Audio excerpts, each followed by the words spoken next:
Donnie and Dolly, the team is supported by ableauctions.ca. Closing your business? We can help.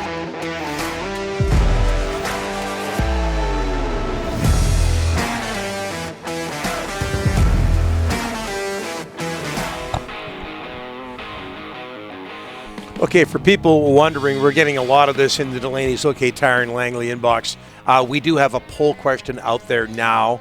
It took us a while, but we got there, and we'll deal with it in the next segment. It's also online. Okay, let's recap here. Again, the Canucks extremely busy. Curtis Lazar signs for 3 years. Andrei Kuzmenko, they made it official today, did the Canucks 1 year entry-level deal. Wyatt Kalynuk, 1 year deal. Ilya Mikheyev comes over from the Leafs, 4 years. Colin Delia, goaltender, 1 year. And Dakota Joshua, who apparently a lot of teams are after, signs a 2 year deal. One-way deal, right, Rick? With the Vancouver Canucks. 2 years, one way for Vancouver, yep. Okay, pardon me. Let's bring in Harman Dayal now from The Athletic. He's been at Canuck Development Camp all week long. And the big question with Harm, and he's going to talk about what the Canucks are up to today, is does he have a handheld mic today? Yeah. And yes, he does. Of course I do. Oh, my gosh. Wow. I always deliver. Fabulous. I have to for you guys. Okay. One of these days, some karaoke on this show, if you don't mind. You can pick the song. But for now, your listeners will tune out. Yeah. Hey, Harm, if they haven't tuned out by now, they're never going to tune out.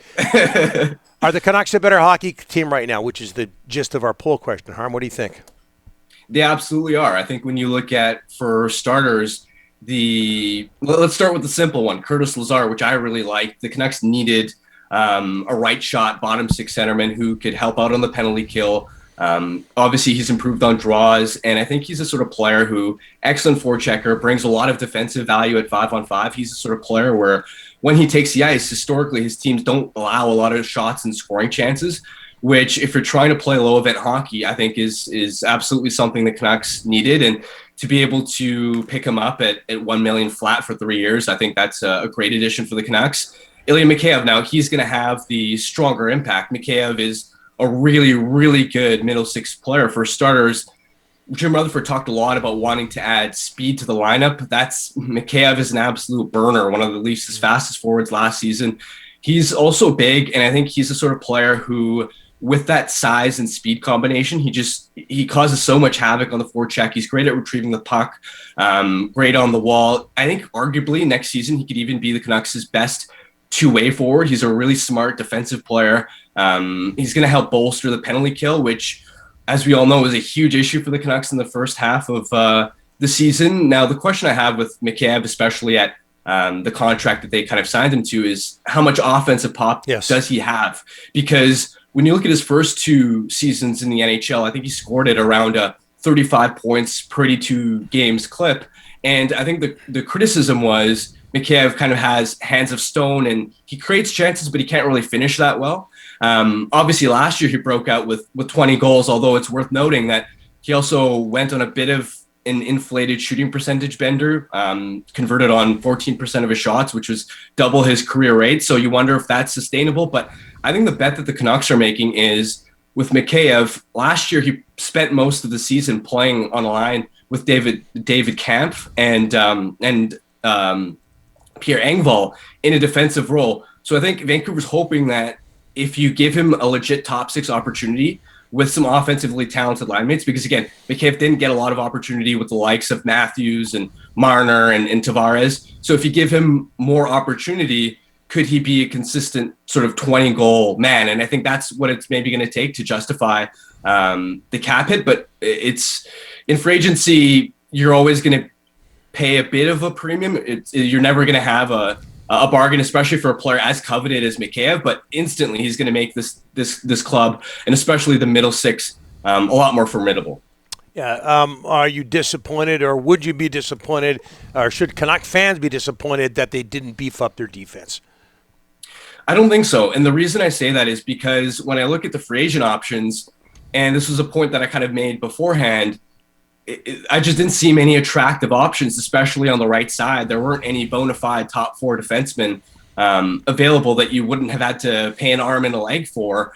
And I do wonder still if perhaps on the trade market, they consider opportunities. So we'll see if they do that. But for me, when I look at the blue line, you always have to be very careful with how you try and address those needs, because if you get desperate, look at what the New York Islanders had to do. Alexander Romanov is a decent young defenseman, and the Islanders are betting that he's a second pair guy.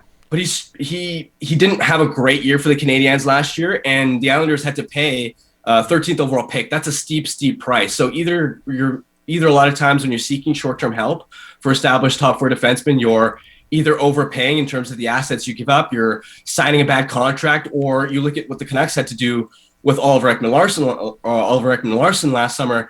You again have to take on this kind of risky contract. So I don't mind the Canucks being a little bit cautious on this. What I will say is that if the Canucks, now that they've added Mikheyev, if they're all of a sudden now looking at whether it's a Connor Garland or a JT Miller trying to reallocate money out of the top six, well, in that case, you have to, I think, to address that need long term, make sure that you acquire a blue chip defense prospect. And so that would be kind of the way I look at it. Is I'm more concerned about the blue line long term, because if you fixate on trying to improve it short term, you might just end up making some mistakes. Let's go to the prospects. UBC this week. How does Jonathan Lekkerimäki look, Harm? Lekkerimäki, it's interesting. With him, I think the most interesting thing that I'm watching for in his development is where is the playmaking going to be? Because we all know he has the rocket of the shot, and that really popped.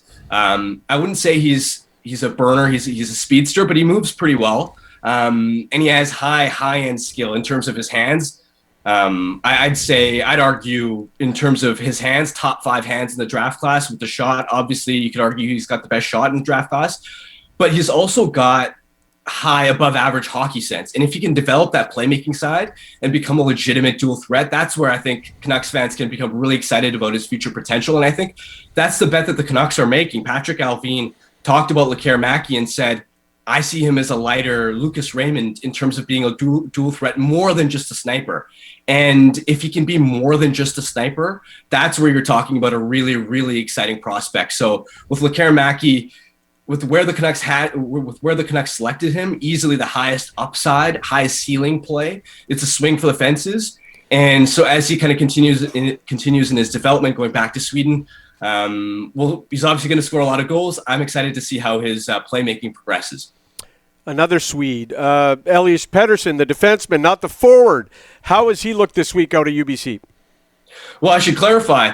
I haven't actually gotten a chance to see Pettersson at development camp because I was working on a couple national projects, but I did do a lot of research when he was drafted, watch some tape of him. And Pettersson, I really like the pick there because he's got the combination of size and that sort of snarl aspect. You talk to scouts and they say he's going to fill out and be 205, 210 pounds and play this meaner style. But he also has really good four-way mobility. He's a sort of player that can defend the rush well, that can move around the ice well. And to be able to get a guy with that sort of physical package in the third round is, I think, a great value pick for the Canucks. And he's obviously a simpler player. He doesn't have a lot of high-end puck skills, limited offensive upside, but he's the sort of guy that factors in on, I think, a penalty kill moving forward. He can be a responsible defensive player in his own end. And if he can add some deception to his puck retrievals and be a simple, efficient puck mover, you add that in addition to all that he can do from a defensive standpoint. I think he's got real solid potential, and the defensive tilt of his game, I don't think the Canucks have enough of in their system. So I think he's definitely a prospect that I'm excited to kind of track the progress of over in Sweden. And he's had some knee issues. I don't think it's serious, but some knee issues out at UBC.